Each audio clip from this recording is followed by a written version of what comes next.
Happy Friday, everybody. Welcome back to the diDNA Dialogue. My name's Josh, and today we have the CEO of Trion, Paul Calento. Paul, to kick us off, would you mind sharing us a little bit about your background and the time in the industry? Well, great to be here. Very excited to talk about the things that really excite me the most, which are really the changing landscape for publishers and media during these crazy times. I'm Paul Calento. I'm the CEO of Trion, and I've been working in the industry since the early 90s. In fact, I not only worked in publishing, I was a publisher. I was the publisher of Software Development Magazine in that 99, early 2000 area. I worked in tech media.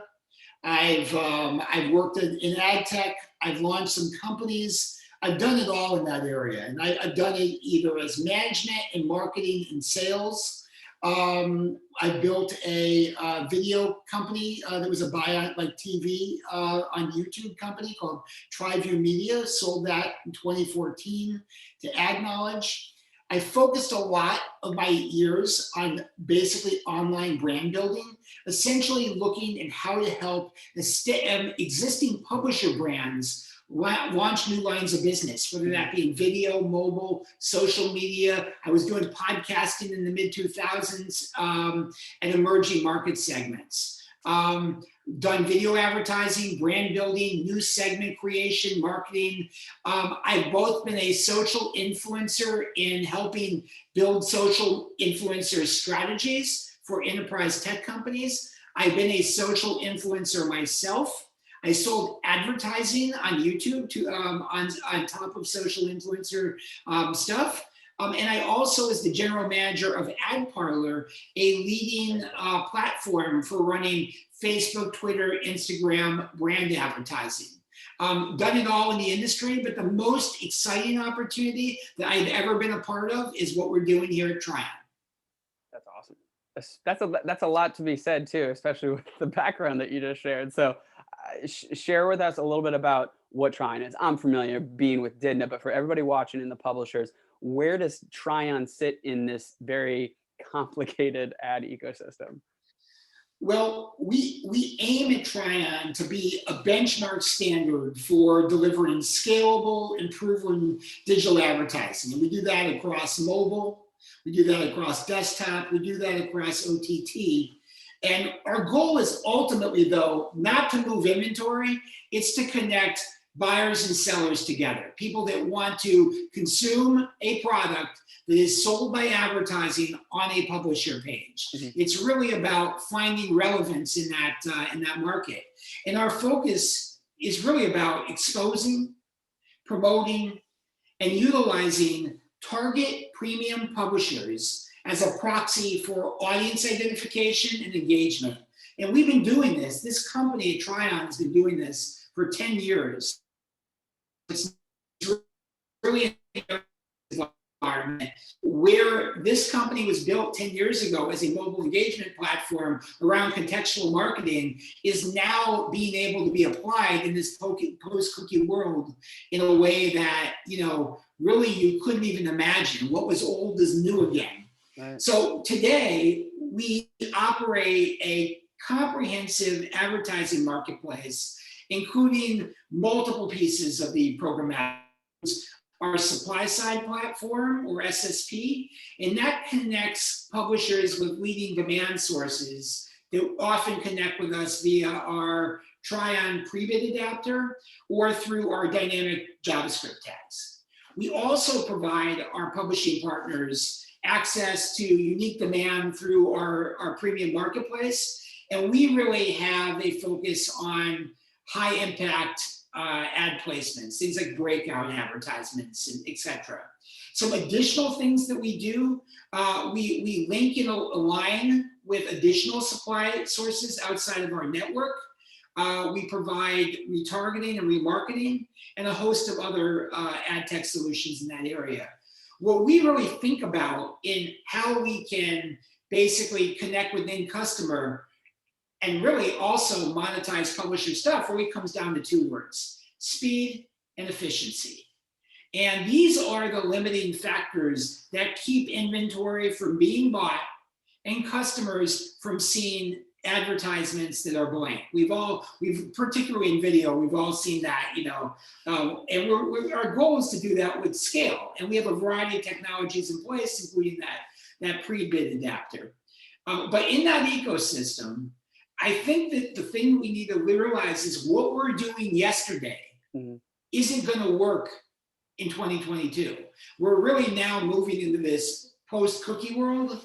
And what we're trying to do with Trion is provide a path to helping publishers best connect their audiences to demand partners in a privacy protected world. It's different than what we've been doing now. We have to transition those publishers now.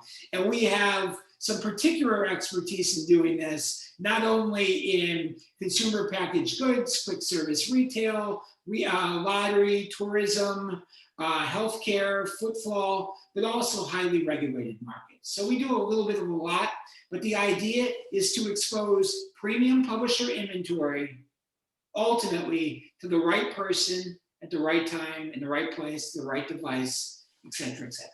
Yeah. Okay. Well, thank you. So talking about I really like the fact that things that are happening in 2020, 2021 are not going to be the same things that's happening in 2022. And we've already seen that with the way that video, vast IMA tags are starting to blow up and people are starting to understand that more. And then there's now CTV and OTT. So could you kind of dive into that and how Trion is maybe strategizing around that for the rest of this year and the cookieless world that we're approaching too? How are you guys positioning yourself to be able to attack that the right way? Well, I think the thing is true of anything in ad tech is regardless of the things that we know about today, there's going to be a variety of unknowns that are going to happen that we didn't know that happened. Right. And so we got to prepare for them. Right. So a couple of things happened last year. We had a constantly maturing ad tech ecosystem. Things like changed. Okay. We have advertisers that are increasingly saying, hey, maybe traditional advertising isn't for me. Maybe I should use search and social advertising. And there's, as we all know, there's plus and minuses to that. And then the other thing that happened last year was there was these realities of essentially a stay-at-home consumer mentality that was going on. Sure. And, it not only changed the products that we sell, but it also changed our internal orientation as a ad tech company, because in ad tech, it's very easy to start focusing on what you'd say a business-centric mindset is. And that's a focus on how much did you sell?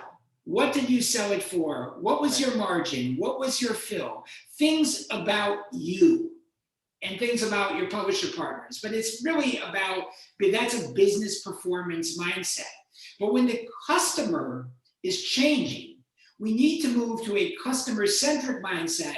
And that customer-centric is not us with a publisher or us with a brand or us with a DSP. It's really looking at the orientation of the actual person that's going to see those ads and figure out this idea of how are we better positioned and how do we better position the things that we have to better create environments which are going to lead to either enthusiasm, happiness, or a purchase, or somewhere in between, or a combination thereof of all those types of things. And I think that the reality of finding out in early March that much of your business might disappear, like happened last year with COVID, really does start to get you to think what works and what doesn't. And that really is, you put your ear to the ground, you say, what has changed? And the thing that really did change last year is whereas people used to use advertising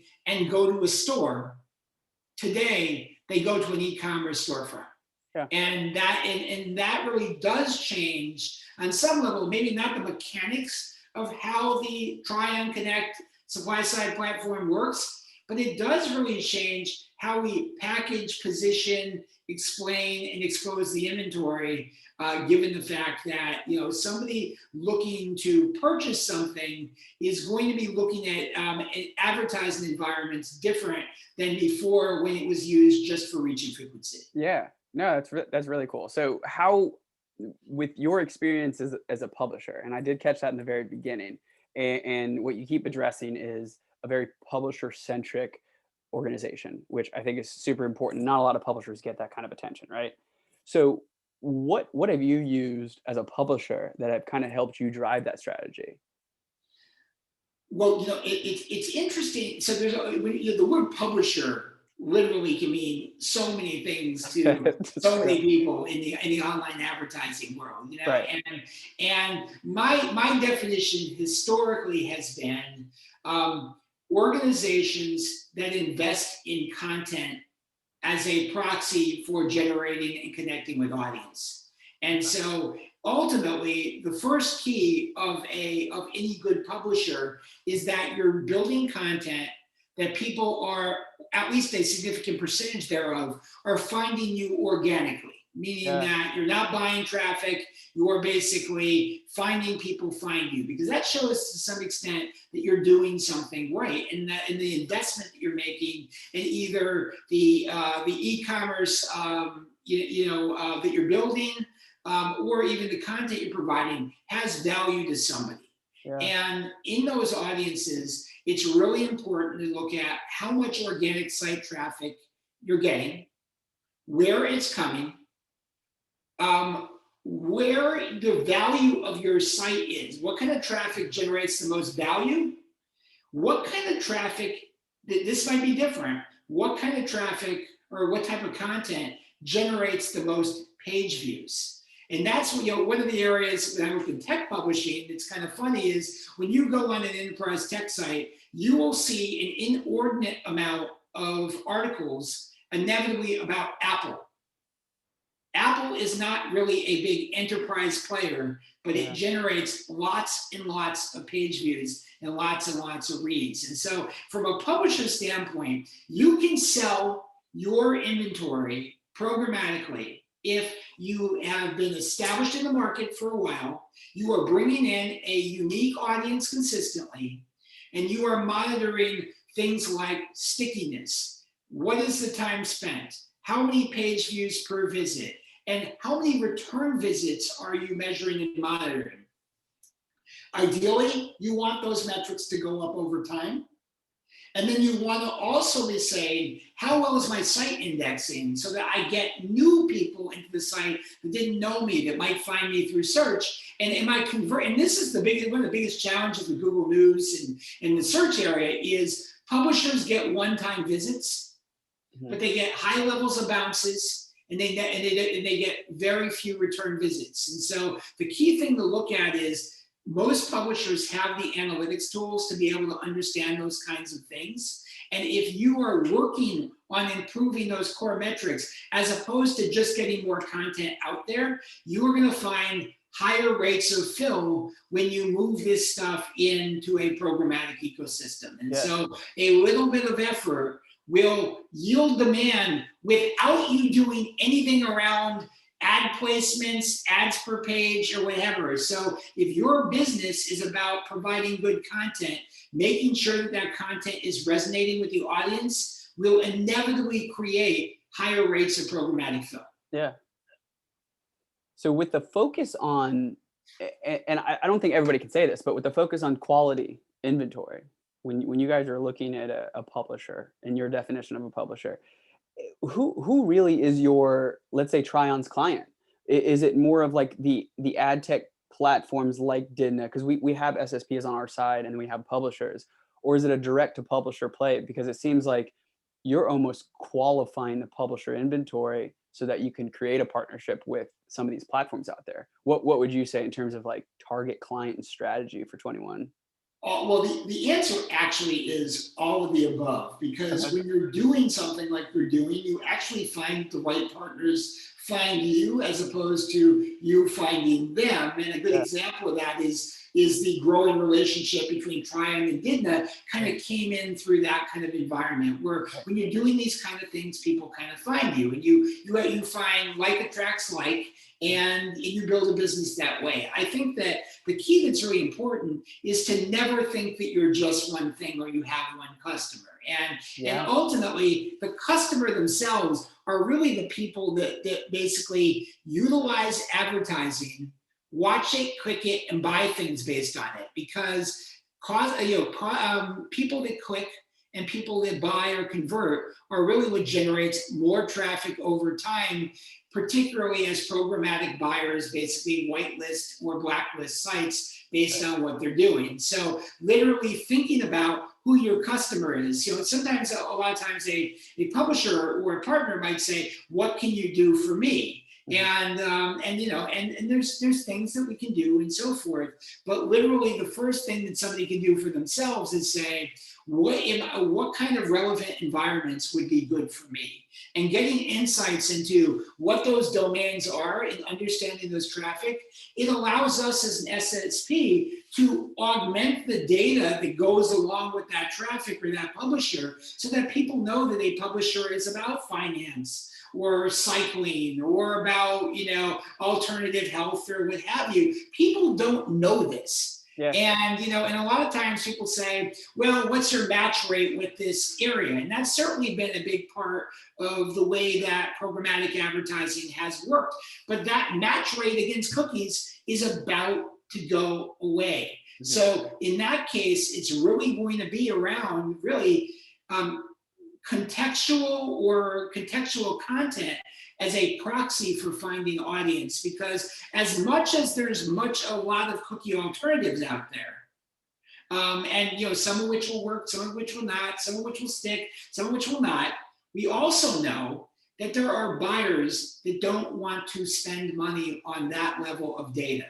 Right. And so the best way to do that is to package, position, and sell this publisher content, so that someone that may not want to pay for the data or whatever can find that as well. And I think that, the other thing that I think we all got to be concerned about is the changes in the market driven by, some of the largest players in big tech are going to have downward price pressure on our publishers. Publishers are going to get paid less if we don't figure out a solution to this problem in 2022 than they did in 2021, because all of the data to be able to find good customers and connect with them to make a sale is going to cost a lot more money than it did before, and that is going to come at the expense of the publisher. Our goal at Trion, our goal working with companies like diDNA, are to figure out what the secret sauce is so that we can help publishers maintain their pricing, grow their pricing, and scale in what I think can be, if we do this right, an actual opportunity for the publishers to finally get more, not less, even though the deck is somewhat still stacked against us. Yeah. So whose problem is it really? Because I think diDNA and Trion are both on the same page, where as an advocate for publishers, we are taking on the problem of now having to go towards contextual or having no cookies left anymore. And there's going to be a couple different ideas, but is it more of who's right really? Is it a publisher issue? Is it the SSPs and the players on the sell side? Is it the buy side? Is it ad industry as a whole? Who should be paying attention to this kind of stuff?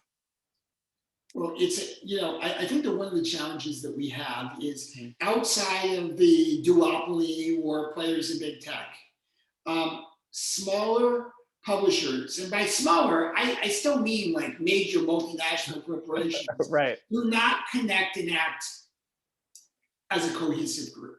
Mm-hmm. And everybody is very skeptical of working with each other for a variety of reasons, because everybody thinks that everybody else is taking a little piece of everybody's money.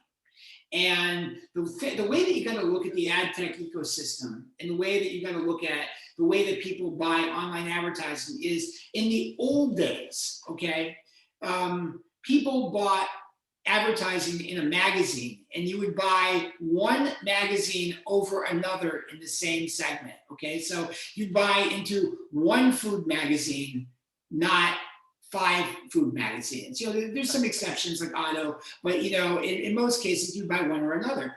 In the case of online, a good buyer is going to buy advertising from a myriad of sources. They're not going to focus on one publisher. They're certainly not going to focus on one domain. They're going to spread it out. And so what we need to understand is it starts by getting on the playing field. That's where connecting in with Trion, connecting in with diDNA kind of helps people get on the playing field and get buys that they wouldn't get. But the next step is, as you perform, you want to get larger portions of that buy from those programs and what you're looking to do. And so you can't be afraid of the fact that you're playing with everybody else, because playing the game isn't the same as winning the game, and it's not really a zero-sum game. You just need to get more. That's March is a month beginning with M. In our company, we call it the month of more. And it's really about making sure that you're looking at your customers, you're looking at the DSPs that buy you. If you have visibility into what those campaigns or what those agencies are they're buying against, it great. And are they going up or are they going down? If they're going up, it's great. If it's going down, it's not. But the area that I think that it's interesting is there's a lot of people blaming the consumer for this. Like, oh no, it's privacy. The consumers we're giving them the content for free, and these consumers want to keep us from advertising against them. Particularly in the social world, consumers have been so taken advantage of and manipulated with and so forth that it's kind of led to this scenario. Yeah. They're not really the ones here that are the bad guys at all. And I think that the thing that we got to look at is there are ways for publishers to love their customers and better understand the consumers. It's called site registration.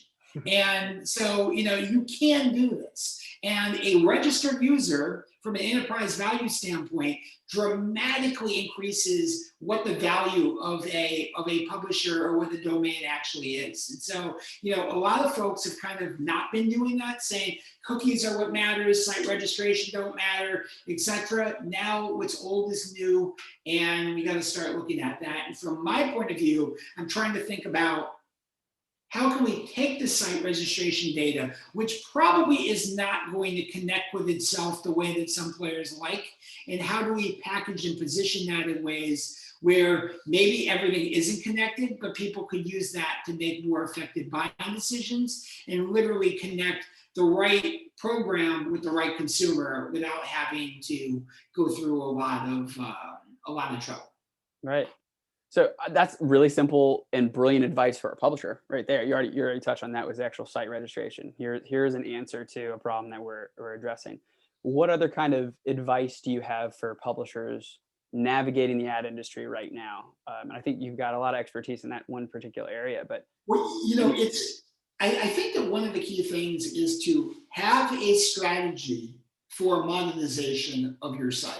And it is not just calling up partners, supply distributors like a Trion. It's about understanding what that is.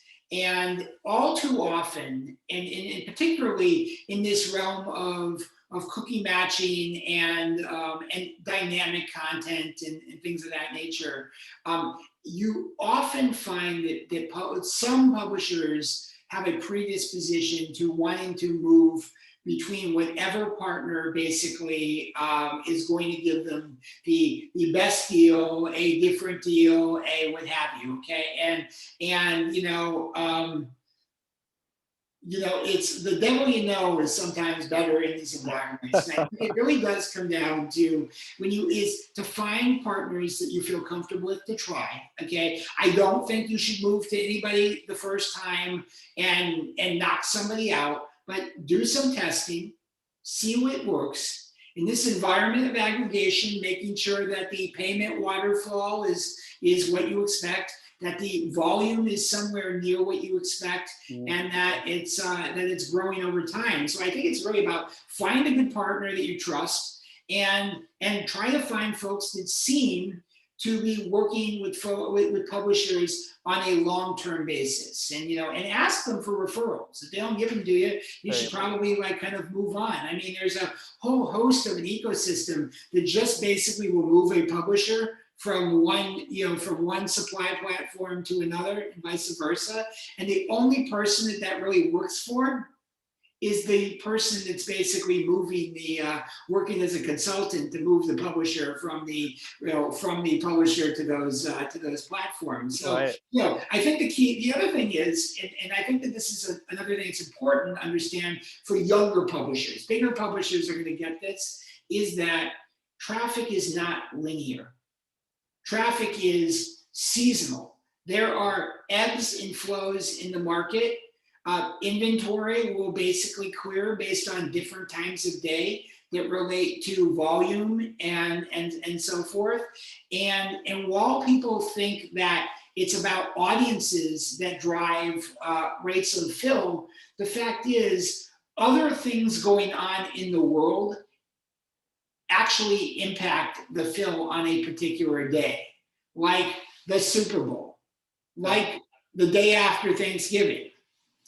So looking at understanding that kind of thing is really critical to being able to understand, those things, like, as well as the other thing is understanding how shifting regulations can basically create new sources of demand, but also, things where, you could have day-to-day fall-offs on demand as a result of something going on in the geopolitical landscape. And the thing that I think a lot of folks have forgotten in the realm of publishing is brand advertisers do not run in front of negative news. Right. And so if you have a war, if you have it's interesting, but the pandemic itself has had an effect on depressing advertising. So things are going well for programmatic advertising. I think everyone's feeling actually better about it than they were like this time last year.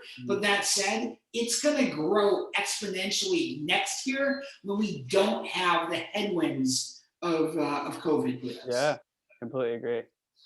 Well, thank you for that, Paul. And before we sign off, for the publishers watching, what's the easiest way for them to get in contact with you, Trion? And then I know you've got plenty of other projects going on. Anything you want to share with them before we end today? Well, the one area that I'm looking at constantly, and our team at Trion is looking at constantly, is what does the digital landscape going to look like? Who are the advertisers? What are they doing? What do they want? And how does that relate to the publishing partners that we're going to have bring on and monetize? And it really does come down to a lot of the advertising has moved from branding to much more performance advertising.